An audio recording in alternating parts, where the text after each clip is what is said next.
I think a very common pipeline for an influencer to follow, not because they're trying to, but just by default, is that they go from being very relatable to unrelatable. I think this is when they start to get all this hate because people feel used, because they've used, say, like YouTube or TikTok as a platform or like a stepping stone into, say, like modeling or fashion or journalism. I miss when influencers were just relatable girls, when it was Zoella and Tanya Brown and they do a 5-minute makeup challenge or what's in my bag. Well, nowadays, if you searched for that on TikTok, it would be a bag full of the most random, unnecessary shit.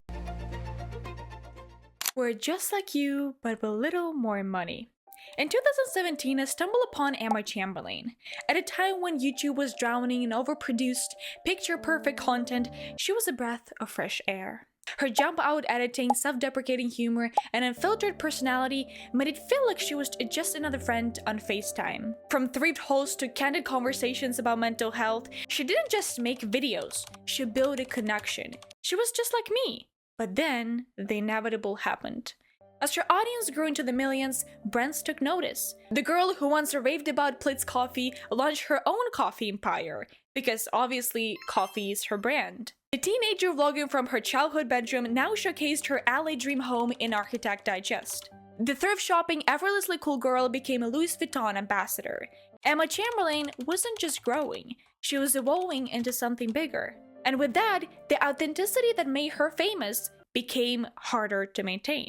But hey, here's the thing. Why do we expect influencers to be any different from celebrities? Why do we expect influencers to stay the same when they blow up? Are we really expecting them to stay humble in their oversized bedrooms while their bank accounts explode? I mean, come on. But let's not act like Emma Chamberlain is the only one who got it right, and Torlena Situations and Moya Mauni, who like Emma build their careers on the most powerful thing social media can offer: authenticity. These influencers didn't just post perfect pictures, they were real. No filters, no facades, just unpolished, raw, and occasionally awkward moments. In a world where social media feels like fake, these influencers offered something real. Emma vlogged as a 15-year-old coffee addict baking at home, while Lena documented her hustle balancing school and jobs. We've all been there. They were not just content creators, they felt like friends. And the result? A fiercely loyal audience. When Emma spoke about her therapy or Lena shared stories about her crushes, the fans felt seen. The kind of prosocial relationship where viewers feel a personal connection with someone they've never met became the foundation of their success. But then comes the glitchy contradiction. And here's where the internet drama begins. As the follower count exploded, so did the lifestyles. Emma's journey went from "I'm obsessed with Plitz coffee" to "now I own a Hollywood villa worth more than the most of her rent combined." Lena's Situations, once vlogging from her bedroom, was invited to Met Gala twice. The same influencers who once thrifted their outfits are now front row figures at Fashion Week. So how do they stay relatable when they're living a life most of their fans can't even dream of? The key sometimes is communication. Influencers like Emma and Lena constantly acknowledge that their success is thanks to their audience. They also make strategic brand choices. Emma promoting a fast fashion brand while advocating for sustainability? Yikes. That would be a PR disaster.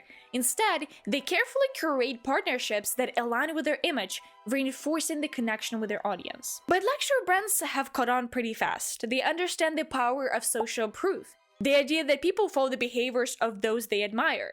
Instead of relying solely on traditional celebrities, they now tap into the influencers who engage millions of everyday consumers. Emma Chamberlain, once a quirky vlogger, is now a Vogue cover star, Louis Vuitton collaborator, and a front row guest at Fashion Week. The difference? Unlike Hollywood celebrities, influencers build their careers with their audience, making their rise feel more organic and therefore more influential. The relatability paradox. Influencers and the illusion of authenticity. Many of the early YouTubers like Zoella and Lovely Days started their channels with a very relatable content, unfiltered vlogs, makeup tutorials, and the everyday life. I have seen so many videos on this, but I just need to give my 2 cents. I feel so seen when I see the girlies who love Zoella. I feel like this kindred spirit, connection with her. I've seen her grow. I've seen her and Alfie's relationship blossom. I've seen them bring 2 kids into the world. And she doesn't even know who I am. Their charm was in being just like everyone else, living simple lives. But as they became more successful and started living in expensive homes, driving luxury cars, and working with high-end brands, the audiences started feeling disconnected. The once relatable influencers became aspirational figures, and the content they produced was no longer seen as real by their original fans. And here's an interesting question. Can an influencer ever truly stay relatable once they have achieved fame or wealth? Or is there an inherent disconnect between the influencer's lifestyle and their followers' reality? And now let's talk about Instagram. Influencers on platforms like Instagram only present the best aspects of their lives, don't you think? Like vacations, perfect outfits, creative moments. However, over time, audiences have started to recognize that this version of life is heavily edited, both literally and figuratively. Influencers are constantly selling a perfect aspirational lifestyle, which can create pressure for followers to compare themselves and therefore feel inferior. Some influencers like Sarah Days, a fitness influencer, have tried to combat this by becoming more real about their struggles and imperfections. I knew this was going to happen. We have slowly been creeping out of the reflux trenches, the deepest trench I've ever been in. And like, he still vomits, but like, it's not consuming my life. Yeah. But the reality is that it's so hard to escape the overarching culture of perfection on social media. And here's another question. Is relatability still possible in a space that prioritizes perfection and curation? And how can influencers balance authenticity with expectations of a highly edited platform? And okay, let's be real. If you've been on the internet for long enough, you've seen influencers go from relatable to completely cancelled faster than you can say Instagram apology video. Take James Charles, for example. Early on, he was considered a relatable beauty guru to many, but scandals and accusations, e.g. this sugar daddy situation or Alice inappropriate conversations with minors, significantly altered his public perception. And now his career feels more like an episode of Keeping Up with the Kardashians, except the drama isn't scripted. And his fame has become tied to controversy rather than relatability, and viewers are now more interested in the drama than his makeup tutorials. The question is the pressure to be relatable setting influencers up for failure? When they inevitably make mistakes or change, is their authenticity forever tainted? Or is it ever possible to regain trust in such a culture of constant scrutiny? On TikTok, a platform once celebrated for its raw, unpolished content, many influencers have quickly shifted towards curated, highly polished videos in an attempt to go viral or land brand deals. The platform that began with spontaneous dances and funny moments has transformed into a space where influencers push out content with planned sponsorships, product placements, and professionally edited visuals. And this has caused some viewers to question the authenticity of the content that seems to be too good to be true. And does the constant need to perform for an audience on TikTok and other social media platforms make it impossible for creators to maintain their authentic selves?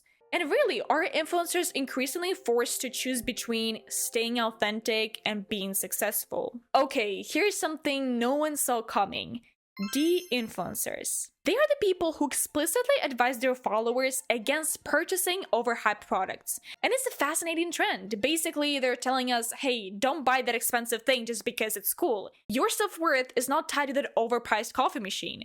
While this is a push toward honesty and transparency, I think that it also raises questions about the role social media influencers are now playing. Like, these creators often comment on what they believe is unnecessary or overhyped, which actually contradicts the traditional model of influencer culture, advocating for products. And the question is, does the rise of de-influencers signal a shift in what audiences expect from their favorite personalities? And can this new breed of influencer ever be truly relatable if they're still fundamentally part of the same system of consumerism and marketing they're criticizing? Consider someone like Taylor Oakley. He was the relatable, quirky YouTuber who captured millions of hearts in the early 2010s. However, as his career evolved and he started working on larger projects, e.g. being involved with Hollywood and high-profile collaborations, his content became less about his personal life but more about brand building. His shift in direction may have alienated some of the original followers he had. And the final question is there an expiration date on relatability? As influencers evolve and grow, is it inevitable that they'll lose the qualities that made them relatable in the first place? And everyone, let's face it, Influencers start off like Emma Chamberlain, regular teenagers logging their daily lives in messy bedrooms, making us feel like we too could be the internet famous with a ring light and a coffee machine. They bridge the gap between us and actual celebrities. But as soon as they get a taste of fame, they get sucked into the influencer machine. Sponsorship, red carpets, and all that shiny, curated content. Take Charli D'Amelio, for example. She started as a 15-year-old dancing in her bedroom. Now, she has over 150 million TikTok users, a family reality show on Hulu, and a brand deals worth millions. Hey, it's Charlie, and I'm at Amazon headquarters because I just found out that Prime Day is July 11th and 12th. So I'm here to get a sneak peek at all the big Prime Day deals. Let's go. Even her dogs have careers. Influencing isn't just a hobby anymore, it's an industry. And here's the catch. Consuming their content isn't just fun anymore. You know, it's like watching someone in a world that you can't quite touch, but you still want to. Because you know what? Deep down, we all want to be the part of the aesthetic hashtag, even if we have no idea what goes on behind the scenes. And there's this illusion of relatability. Influencer culture thrives on one dangerous trick, making you believe you know them. Thrift hauls, casual photo dumps, and birthday thank you postcards all create an illusion of intimacy. But while you see them as a friend, they see you as an audience. Rather than building connections in real life, we search for relatability through people who are wealthier, prettier, and more popular than us. And the effects of this go unnoticed. A subtle feeling that you're not good enough, that you need to buy what they buy, look like they look, and live how they live. And that's not an accident. These influencers aren't just individuals making content anymore. They're brands selling lifestyles. And we're buying it, literally. Remember that one Pits and Chef video with Lapachkiv and his polls? Yeah, the one that sparked a very dramatic online meltdown, like the social media equivalent of a bad breakup. But wait, enter the commentary from Coco Moco, a podcaster and a self-dedicated trend forecaster. In a viral TikTok video, Moko highlighted an important truth about modern social media culture. Relatability does not equal to authenticity. Relatability does not always equal authenticity, even though the root word of relatability is real. She goes on to suggest that many of the moments we perceive as relatable are in fact carefully curated and contrived for our consumption. As she explains, some of the most relatable moments are the ones that have to be thought out and staged. So, what's the deal? Why are we all so exhausted by the endless real moments we see on social media? In her viral TikTok, Moko gets real about relatability fatigue. People today are exhausted by the constant barrage of relatable content that, despite appearing effortless, is often meticulously planned. Take, for example, the ubiquitous morning routine vlogs. We all know that the influencer in question likely woke up, set up the camera, and then went back to the bed to create an illusion of spontaneity. It's a performance, not reality, sweetie. Mocha points out that the emphasis on relatability is a Gen Z phenomenon, where the term itself, rooted in the word real, has taken a new meaning. Yet, this obsession with relatability isn't as new as you might think. The modern usage of the term dates back to the mid-20th century, and its roots can be traced to the daytime television shows of the 80s and 90s. As Rebecca Mad, or New Yorker writer, argues, relatability jumped decisively to other realms of the arts and entertainment, gradually becoming a commodity over the years. Fast forward to the 2000s, and suddenly relatable became the buzzword. This commodification reached a new peak in the 2000s. In fact, the word relatable became so ubiquitous that it appeared in New York Times articles 116 times in 2013, a sharp increase from just 16 mentions 5 years earlier. Now, the real plot twist. The thing that really makes this whole relatability idea complicated is the fame. You know the influencers you followed for their everyday girl energy, right? The one who made you feel like you could definitely be the best friends because they wear the same oversized hoodie and got lost in Ikea on their ride. Yes, that person. However, as the influencer's fame skyrocketed, so did the expectations placed on them. The very thing that made them relatable, their authenticity, became the double-edged sword. The more famous they became, the harder it was to maintain the illusion of being just like everyone else. The truth is, fame and relatability don't mix. What made these influencers successful is what now makes it nearly impossible for them to sustain the image they first drew in their audience. The moment they make it, they stop being like the rest of us, no matter how hard they try to convince us otherwise. And I think that today, influencers have become the digital billboards of the modern age, where kids are circled toys in Target catalogs. Now they jot down shopping lists inspired by their favorite TikTok stars. The influencer marketing industry, valued at $16.4 billion in 2022, is built on the idea that these creators are not just entertainers, but trusted digital friends who can recommend products with an air of casual authenticity. At first, the strategy kind of works, right? Fans trust influencers more than traditional celebrities, believing their recommendations come from genuine enthusiasm than that corporate influencer. But as influencers take on more branded content, the trust begins to erode. The more sponsorships they accept, the more their content feels like transactional rather than personal. And the moment that happens, the illusion of authenticity vanishes. Okay, let's be real for a sec. Influencers can't stay the same forever. You want Emma Chamberlain to be that quirky, thrifty teen you first fell in love with? Well, surprise, she's too busy being a Hollywood star now. The truth is, as influencers evolve, so do their lives. The problem is, fans don't always want to accept it. When they change, fans are like, why did you abandon me? But can we really expect influencers to stay frozen in time? I mean, it's kind of like expecting your hamster to stay small forever, and spoiler alert, it won't. So, alright everybody, here is the thing. We used to view the Hollywood celebrities as these untouchable beings, right? They were otherworldly. I'll never live like the life of someone who spends weekends on yachts, etc. But influencers, they're like us, right? They started filming in their bedrooms, eating pizza rolls, living off coffee. We saw them as real people who just happened to get famous. We wanted their life to be our life. But here's the thing. At some point, they cross over the untouchable land. And instead of accepting that, we demand they keep pretending to be relatable, everyday friends. It's like being mad at your friend for getting a fancy job and then still wanting them to hang out with their parents' basement like they did before. So maybe it's time to stop holding influencers to these unrealistic standards. And let's be real with ourselves. Emma Chamberlain isn't like us anymore. And honestly, it's okay. And let me tell you, the real issue isn't the influencers, it's us. We keep demanding them be everything to us. Our friends, our role models, our personal shopper. But when they inevitably evolve into successful brands with their own luxury lines, are we really surprised?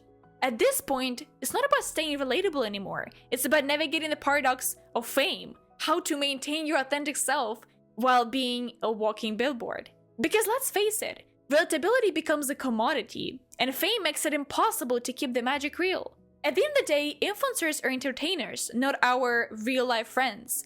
So let's enjoy the performance for what it is, because honestly, the real mission impossible isn't about achieving fame, it's about staying relatable while doing so. And spoiler, that's a level no one can really hack. Thank you for watching and waiting for all your comments down below. Thank you so much, and see you in the next episode. Bye!